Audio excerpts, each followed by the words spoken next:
Sideboarding here. Actually, we are in game 2. Courland Strodel takes game 1, but Dredge always has good game 1s. And in game 2, we see a stack of lands on both sides and a rest in peace in play. I like what this looks as for Jeskai. Yes. It's a lot of lands for a Dredge deck to be having. 10 life is a pretty healthy life total for Nikolich as well. And you see as he's starting to go for the burn plan. An end step Electrolyze shoots Courland down to 13. And Snapcaster Mage just as a 2-1. There's a rest in peace in play. That's a combo.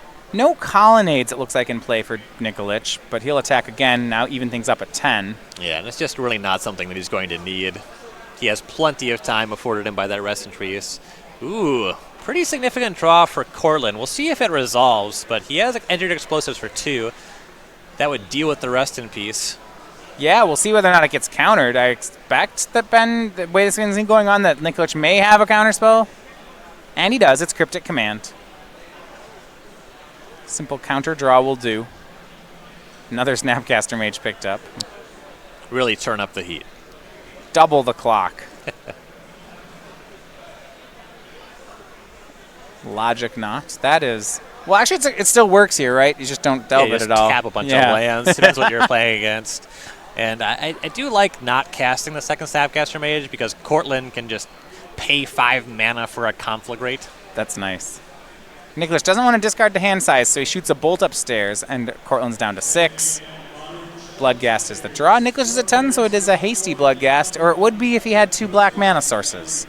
But he doesn't. A lot of problems on the Dredge side of this match. Now he's got a fetch land. Does he just not have a second black mana source? Well, we don't know it's been exiled so far in this game. Sure. Yeah, he does have 2 Blood Crypts and a Gemstone Mine. At 6, it's really tough to Wooded Foothills into Blood Crypt. Yeah, I'm inclined to agree. Snapcaster attacks and Courland down to 4. Interestingly, the closing speed on Nikolich's deck is going to be slower post-board here. You sometimes see them use cards like Search for Azcanta to close out a game here, but if you're going to board in 3 Rest in Peace, I would imagine the searches are boarded out. They don't play super great together. They help you filter your draws a little bit, but yeah. Card that wants cards at your graveyard, the card that exiles graveyards. Not the greatest combination. Courland down to 3, and he gets a Stomping Ground, which makes me think that other Blood Crypt is off in the exile zone. Yeah, it's also the case that the Bloodghast is nowhere near good enough. Can't block the Snapcaster Mage. Thoughtseize, and he'll pick up the cards. Game number 3 going to be on the way. Thoughtseize would have been good at any point before that Rest in Peace came down. Yeah, yeah. Way too little too late there. Yeah, it looks like for Courland, Thoughtseizes have come in out of the sideboard. He has 2 copies of it in the sideboard. And the Engineered Explosives did as well. Now, when you see a card like Rest in Peace, Game 2, does that make you reach for any of these 3 Nature's Claims?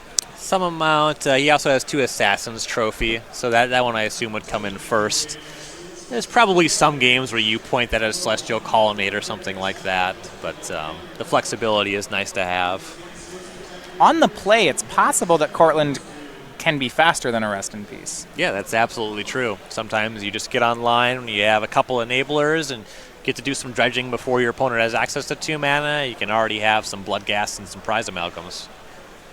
All right, Courland will be on the play for the 3rd game. So with that, what I want to do week in, week out, I think I was interested in the list, the Jeskai list that Ben Nikolich is playing. Because you assume he's playing Jeskai. That's always going to be true. But looking at it, right now, it's a bit of a throwback list. I mentioned no copies of that Terminus. We've seen a lot of these Jeskai decks almost be like Azorius.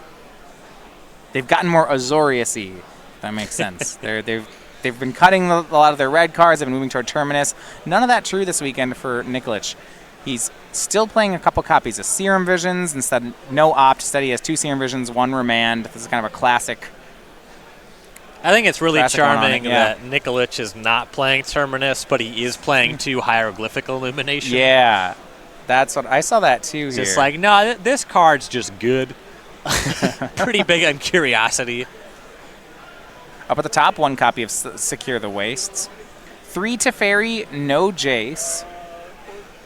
That's quite the split. Yeah, you do see some waffling there. Seeing like 2 Teferi, 1 Jace, but just the full 3 Teferi, that's a very strong endorsement. Yeah, I usually see the a mix of the two. Sideboard is so prepared here, though. You mentioned it. 3 Rest in Peace and 2 Anger of the Gods is a ton for this matchup. Right. Yeah, it's a situation where Courland wants to have some answer to Rest in Peace, but then also has to worry about Anger of the Gods and that main deck Settle the Wreckage after the fact. 24 minutes here for the third game. Yeah, that should be plenty of time. Yeah. You'd hope. You'd hope.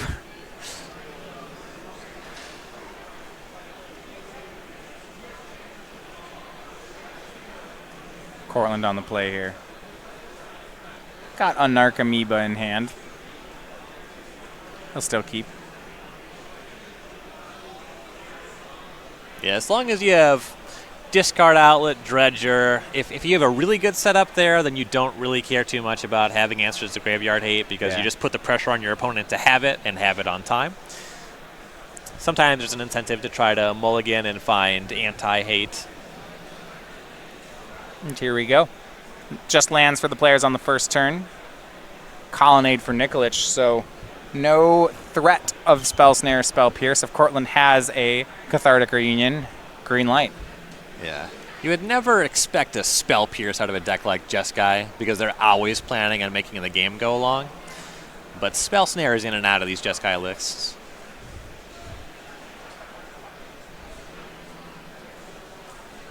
I do like the Miser's Spell Snare sometimes in Jeskai.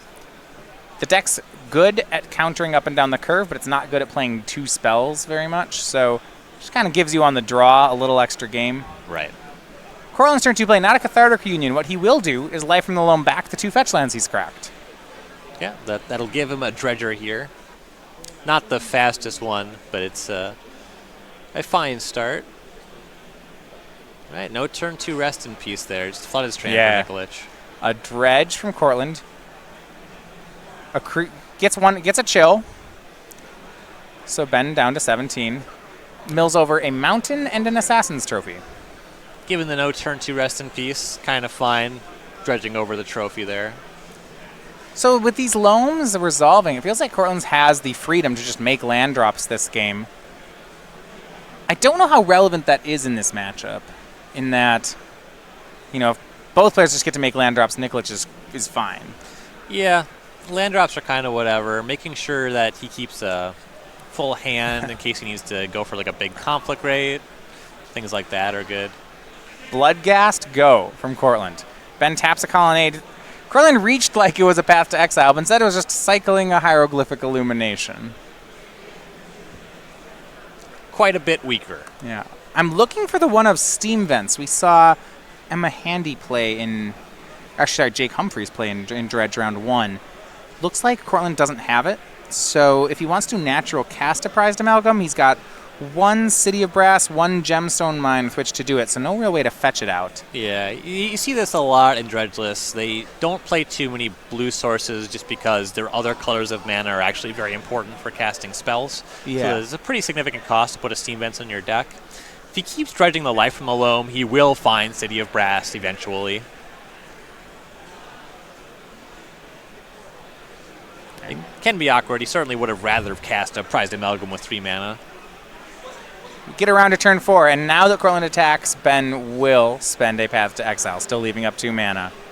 Though one of the mana is a basic Mountain, which means after that Path, Logic Knot's off the table. So far, Courland has not had much for follow-ups. He's gotten to, cast his spells rather freely. Needs to apply some kind of pressure. Yeah, the only really form of velocity we've seen so far is he's dredged Life from the Loam once. Yeah, I'm looking for something like a Faithless Looting.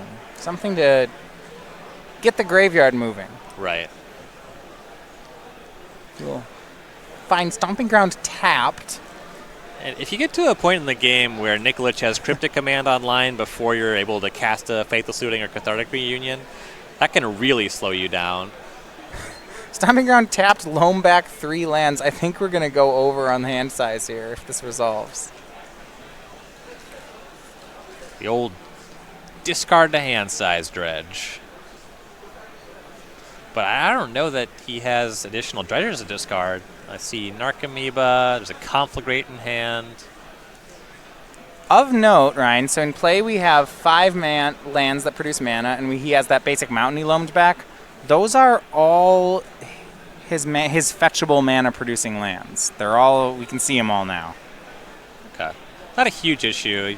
Right. The deck's generally not trying to get up to 40 mana and Conflagrate for lethal. Yeah, it does mean these extra fetch lands he's loamed back they're functional in that they discard to other things, but they don't really do anything beyond. I guess they get back Bloodghasts. Yeah. They do utility things. They don't do mana things. Right. 4th land from Nikolich was Field of Ruin. Yeah, additional mana sources mattered a bit more back when Golgari Grave Troll was legal. Yeah. Because you could just pay 5 mana to cast a giant creature. The deck doesn't do too much with a bunch of mana on the battlefield anymore. See what the deck does do. I'm not sure right now. Double Stinkweed Imp is like what we're building up to. Conflagrate upstairs for 2. All right. Sure. It's a play. It's something you can do with 5 mana. Nikolich takes 2. And will now cast the second of his 2 hieroglyphic illuminations. This is a strange game we have. It is. Given the pacing of it, it's still a fine spot for Nikolich to find rest in peace if he's able to get into that. For as little interaction as he's had, Nikolich has got to be pretty pumped about how the game's going. Yeah, the texture of this is really weird. Nikolich can probably suss out that Strodel has some kind of anti-sideboard card in his hand. He'd have to, right? He has to have something. Right. Dredge's Life from the Loam does Courland. You already have Stinkweed Imp, Assassin's Trophy, Nature's Claim, some lands, and one other card. He dredged Stinkweed Imp into the graveyard that turn, so next turn he'll have something moving. We'll see if end step Nikolich starts trying to go for these black mana sources in the Blood Crypts. It would... Yeah, fire off that Fielder Rune. Yeah.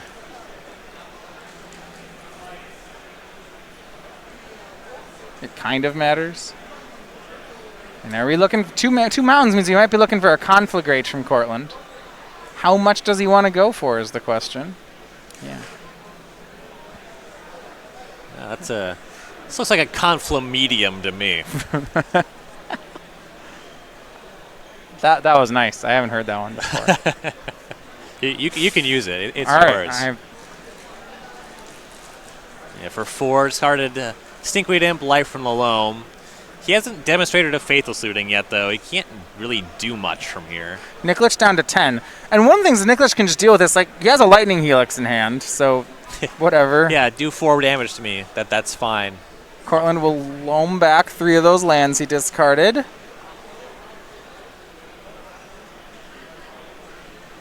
Maybe he'll find another Conflagrate at some point. It just seems so easy on Nikolich's side, right? If he just does something like end step Helix, untap, Rest in Peace. Seems good. Right. Yeah, Strodel really needs this Stinkweed Imp to dredge into some good stuff. He's got to get going with the graveyard. He can close the game in short order if he starts dredging and starts hitting Creeping Chills. Great play by Nikolich. End step Field of Ruin on the untapped Blood Crypt. Strodel had left up mana for that Assassin's Trophy in his hand, but he does not have any basics left, so the mana is taken down on the end step by Nikolich. How many Fielder Runes do we have Nikolich on this weekend? 3. So if he has another copy, he can just take care of the other Blood Crypt right now. So what's the consequence of that? It means he would need to combine it with Rest in Peace because of Life from the Loam. Right. So if you're able to fight over the black mana, that can be a big win. Yeah, it means that Bloodghasts become rough. Stinkweed Imps can't be cast. Some big wins. So you can't cast a Creeping Chill if you happen to draw one. Looks like Nikolich is going to just cast a Lightning Helix here. Hand must be getting pretty full. The turn was Serum Vision's Lightning Helix.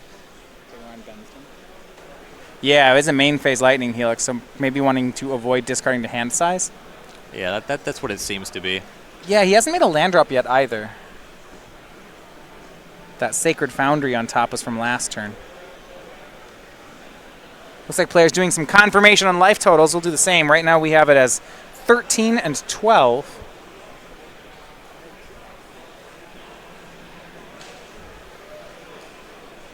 Yeah, there's been some odd exchanges on life so far in this game. Not how I expected this game to go. It's been kind of this drawn-out affair on both sides. Normally Dredge is going to try to punch a bit harder at the beginning, but Courland isn't behind just yet. It seems like the hand that Courland kept was very much trying to not allow Nikolich to have a rest in peace. But as you see here, he kept a hand that doesn't really do anything, even if there's not a rest in peace. Dredge 5 off Stinkweed Imp is 4 more lands and an Imp. What is this? That's a weak Dredge. There can't be too many more lands left here, and he'll just cast the Stinkweed Imp. The beatdown plans online. And he didn't have a Loam either. He's got a Copperline Gorge. So that Assassin's Trophy is not up. He can play Bloodstained Mire. Yeah, he's counting. We have the benefit of the deck red sheet here. And the answer is no, he's not have any more fetchable lands, so he plays the Gorge instead. Which is correct.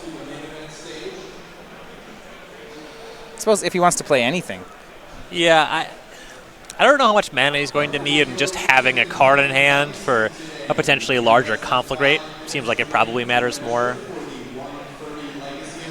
Nikolich Celestial purges away the Stinkweed Imp. Courland dredges. This time he hit some things. He hit a Faithless Looting and a Prized Amalgam. And a Bloodghast. All right. So flashback on Faithless Looting. Will Nikolich let him have that? I'd bet against it. Yeah. If he can help it, I think no. Right.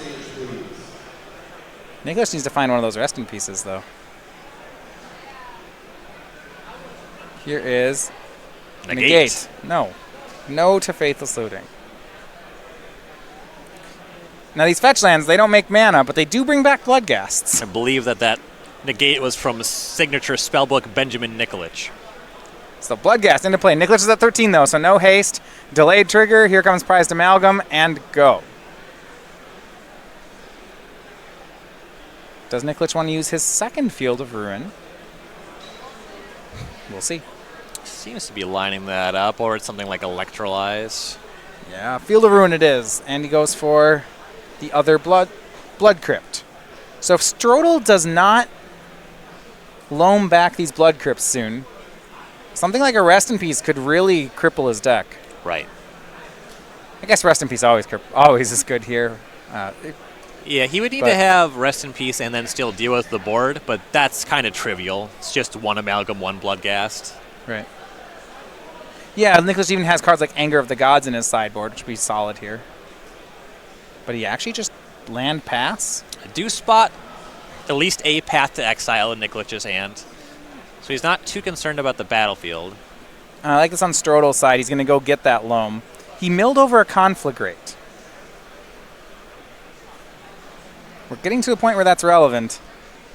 And Nikolich will attack for 5, or Strodel rather will attack Nikolich for 5.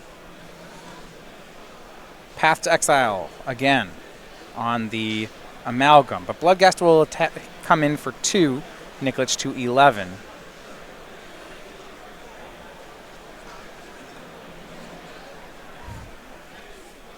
It looks like the Bloodcast does connect, and then Strodel's casting that Life from Loam, get those Blood Crypts back, wants to try to make sure he has access to black mana. So Ryan, Nikolich could have started hitting with a Colonnade last turn, but it seems like he's still not ready to move to that point. It's possible that he's just looking for a big setup. He has 6 mana left over, something like Snapcaster Mage Hieroglyphic Illuminations, if he has plans for the mana. It's really unlikely that he just gets to spend turns Colonnade. If he gets hit by one Creeping Chill, it changes the math, depending if he has his own burn spell. So the idea is like, that would be a play if you wanted to race instead of control, but we're not feeling great about the race here. Yeah, with this many cards in hand, in general, I would shy away from activating Colonnade. Bounce draw from Nikolich on the Bloodghast. And now he just found Rest in Peace. Here's the card. Trigger. There is an Assassin's Trophy and a Nature's Claim in Courland's hand, so there's going to be a fight. Looks like Nikolich has at least a Dispel. Whether he removes it or not, doesn't matter. The graveyards are going away. That's a trigger. Yeah, nothing you can do about that part. The question is, do you think can Nikolich fight twice over this, right? Because there's 2 cards he's got to work through. So first we'll see Nature's Claim, and there's a Dispel. Leaving up 4 mana, I do like Nikolich's chances here. With how aggressively he used that first Cryptic Command, be a little amazed if he did not have another one at the ready. Yeah, feels like there's another one hanging out, doesn't it? And looking at the Blood Crypts, it looks like, did he get either of them? One of them's in play. He picked both up with the Life from the Loam. Okay, the other one's in Courland's hand. Yep. An attack with Stinkweed Imp sends Nikolich down to 10. That's hasted Bloodghast territory. But this is interesting. Strodel stocks to 8. Post-combat Bloodghast says go. At this point, are you interested in colonnading? Yeah, it's just 2 hits now, and you don't have to be worried about Creeping Chill. I'd be looking at it. Nikolich must have really good spells in hand if he's just passing. Yeah, there. he said no. Here is Bloodghast. Okay. And Settle the Wreckage, yeah. That's a really good Leaving spell. up Cryptic, sure. Now can we colonnade him? Yeah, whatever. I've been wanting to do it for turns You can here. do whatever you want now. Oh, okay, we're just going to... No, we'll just cast another Rest in Peace. Reasonable. Now you don't really have to worry about him. Now it seems pretty easy to colonnade. Now we'll cast Serum Visions. Whatever. Commit game actions. It's never going to do it. He is a very patient player when it comes to closing games. If there is a chance that he can cast a reactive spell that might matter, he's going to want to do that. It looks like he wants to leave up Cryptic Command at all costs, so he's going to... But with this most recent land drop, he does have enough mana for Colonnade plus Cryptic. We'll see if this means he actually gets to attack. Yeah. And there's a lot to like about just having Cryptic Command up, and he's not under pressure. So it's not like he's in a rush. So technically, it was probably good to just go for the Colonnade. Assassin's Trophy from Courland will get hit by Dispel. And it's in for 4. Courland down to his last 4. Casts a Creeping Chill. Both players at 7. That's probably not going to be good enough. If he draws for his remaining turns, the other 3 Creeping Chills every turn, is that good enough? One of them is going to be countered eventually, or caught by a Lightning Helix, right? Probably. I would assume. Seems likely. Well, let's see. Here comes Colonnade again. Courland down to 3. He needs another chill. Right now, Nikolich just 1 card. Prized Amalgam, not going to do it. There's the handshake. Ben Nikolich, both sideboard games go in his favor. Jeskai, maybe the meta's taking a turn for the worse.